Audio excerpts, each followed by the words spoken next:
Hey, how's it going, everyone? My name is Derek Afasi. I'm the owner of Afasi Financial Group and RetireSharp.com. Today's topic, I want to discuss with you guys, how long will my retirement last? And this is probably the most common question we get time and time again, into our agency, whether someone's calling through our radio show or calling through our YouTube channel, is they want to make sure that, or at least a retiree, pre-retiree, wants to have the correct systems or strategies in place to make sure that they are not going to outlive their retirement monies. And what we're noticing is right around 90% of all Americans are falling below the poverty level right when they hit their retirement age. And that's obviously a big problem. So what I want to do with this video is expose what are the negatives with a lot of individuals' accounts, see if this might correlate to you, and then show you some different ways on how you can get more consistency, more certainty in your retirement by just making some tweaks, or at least exposing some of those negatives and really seeing what some of those problems are, and then go over the three main criteria that every individual should have in their overall plan to make sure they could live their retirement with confidence, to make sure they're receiving their income streams properly, and they have an abundance of monies left over that they can leverage as something I deem their fund monies. So let's get started. The problem lies that individuals have been contributing to their retirement accounts or their retirement savings vehicles, since inception, since they started to work. So you have an individual that was typically contributed to a qualified retirement account like a 401k, and what would happen is each year that they worked or each month that they worked, they would take a portion of their salary, place it into this sort of retirement account, and what would determine whether or not this bucket was larger at the end of the day, the end of the year, would be the contributions made plus whatever the interest credit that came back that was associated with that 401k account. So majority of 401k accounts, they're associated with something known as mutual funds. So you might have different slews of options, about 10 to 25 different mutual fund options to choose from, saying, okay, I'm a conservative investor, I'm an aggressive investor, whatever that case may be. So if this person was contributing for years into their plan, and let's say they placed in a total of $100,000, well, what's going to determine whether or not this $100,000 is going to be sitting in this bucket or is going to be larger is going to be the amount that they contributed each and every month, plus whatever this interest credit is. So, they could be sitting at, this person could have placed 100 grand into their account.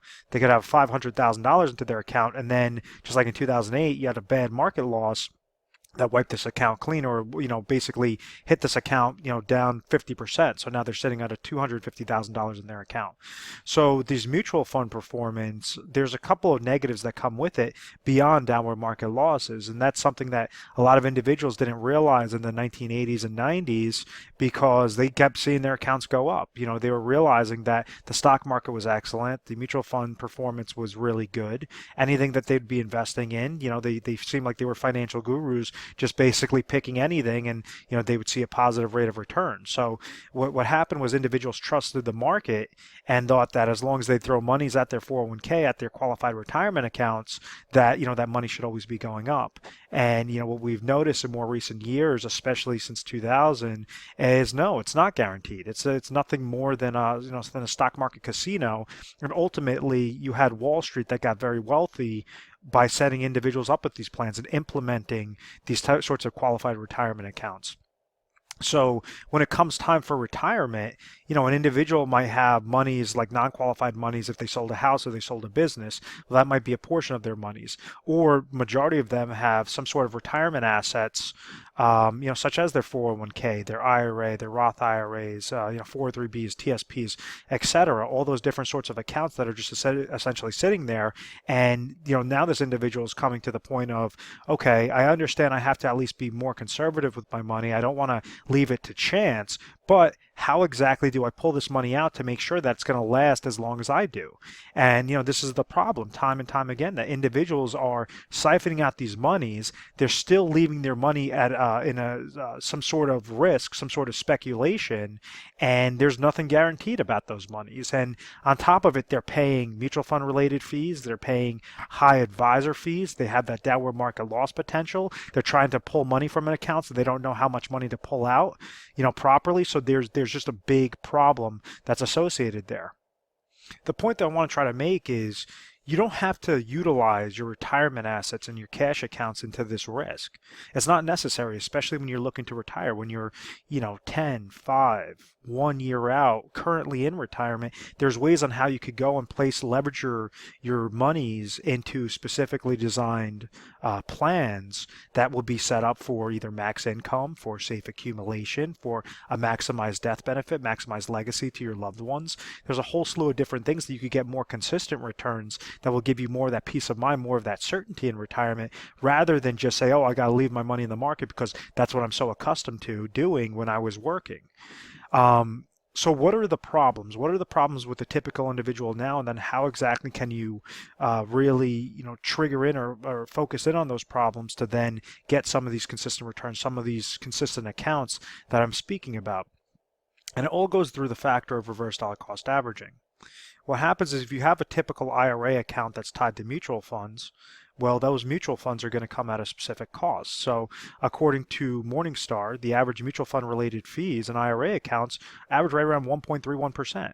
So that's a fee. That means if your account doesn't do anything, you're still losing out 1.31%, or we could just use 1%, for example. So if somebody has $100,000, they're already going to be $1,000 in the hole before that account does anything. The second negative is going to be an advisor fee. You have these wealth accumulation specialists that will go, they could either go door knocking, they might see them, around the block from where you live and say, oh, this guy seems like a nice guy. Let me go and, invest my money with him.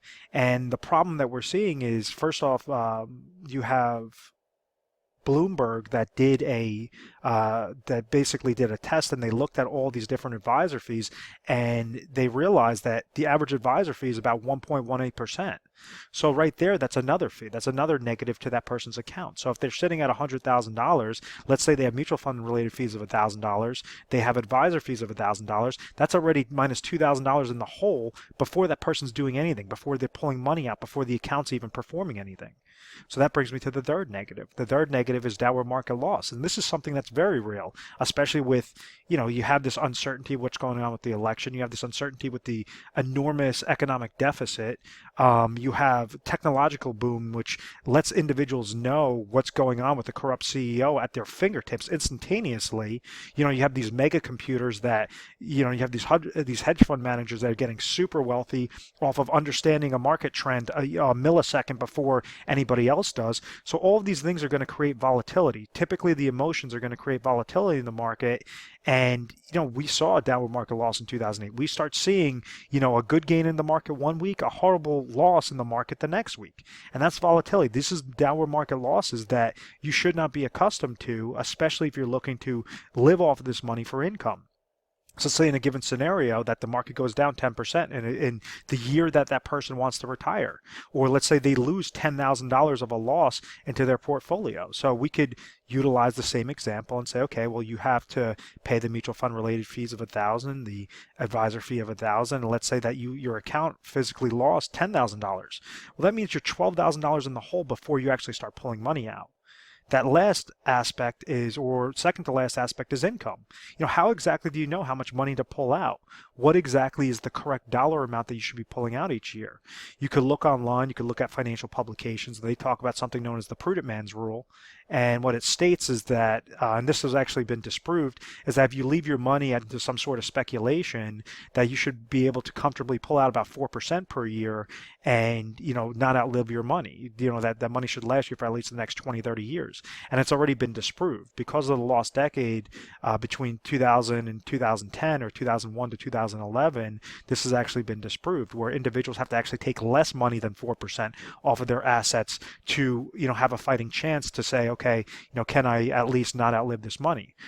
So that's the income play. So if you're pulling out, let's say you pull out 4% off of $100,000, well, that's $4,000 that year, but yet your account receives all these negatives. Let's just say it was 10 minus 10,000 minus 1,000 minus 1,000 minus the 4,000. You'd be minus 16,000 in the hole. Your new account value would be sitting at $84,000. And now when you try to pull out $4,000 from this money, it's $4,000 off of a lower account value. So what you have is a combination of negative aspects kind of like a tornado vortex that is going against your account. It's the power of compound interest. What Albert Einstein deemed the most powerful thing in the world is the power of compound interest, but it's going at a negative rate against your accounts. And that's obviously a problem, because this is why seniors time and time again are outliving their retirement monies. And the only thing they're relying on is Social Security, because, they place their money in with an advisor or a Ponzi scheme or some sort of thing that just had all these fees that they were not totally aware of. And they were also subject to that downward market loss in the income. The very last negative that a lot of advisors don't try to touch up on is inflation. If you have expenses in retirement, well, you want to make sure that you're at least pulling out those monies. You at least have sufficient amount of income sources to cover those expenses. So if you're 60 years old and you're planning to retire at age 65, maybe you might have expenses of $60,000, $5,000 a month at age 65 that you have to prepare for. Well, maybe Social Security income would come to you at $30,000 a year. If you're fortunate enough to have a pension plan, maybe that pension income is going to come to you at $20,000 a year. But if we understand this concept, well, then we have to figure out how to produce $10,000 of guaranteed lifetime income, contractually guaranteed lifetime income through legal reserve structured contracts that will produce $10,000 per year. Out of this $60,000 expense, you might have $40,000, which is incorporated with fixed expenses that will never go up, but $20,000 that are going to be susceptible to inflation. The rule of thumb is that inflation is going to increase between 2 to 4% in a given year based upon the cost of goods and services. So you had individuals that retired in 1990 that lost over 40% of their purchasing power with those same incomes, with that same income stream by year 2010 alone. So that inflation is a real thing. This is something that's extremely scary, especially when you're trying to get on some sort of fixed income. So there's ways on how you could actually ladder your income strategies properly to receive lifetime income at age 65 for both you only, or you and your spouse at age 65, and then have step-ups of income when, maybe at age 68, maybe at age 71, at age 75. So it's correlating specifically to what your exact expenses will be and exactly what your inflationary goal is, to make sure that you're not in a panic. You're leveraging the smallest amount of dollars possible and only as much as necessary to accomplish these goals successfully. So understand there are ways on how you could structure this. You could utilize different sorts of indexing strategies. You could utilize different sorts of income riders associated with these sorts of contracts.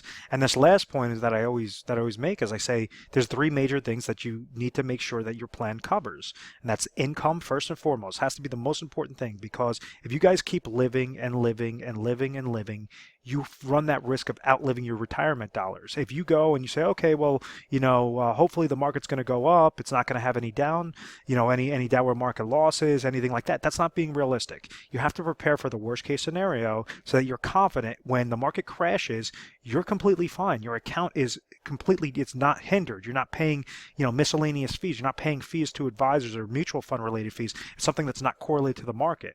And you could also segment accounts that will grow when the market goes up but not lose when the market goes down, known as those indexing strategies. You also have, different sorts of alternative investments as well that could pay you fixed interest rates. There's a whole slew of different things that you don't have to be shelling out paying fees each and every year. They could still accomplish your goal successfully. So the most important thing is making sure your income sources are protected, that you have sufficient amount of emergency funds left over, and then your inflationary protection is also set up through proper laddering strategies. So if somebody has $500,000, well, maybe to accomplish that $10,000 goal that I spoke about, maybe that's only going to constitute $150,000.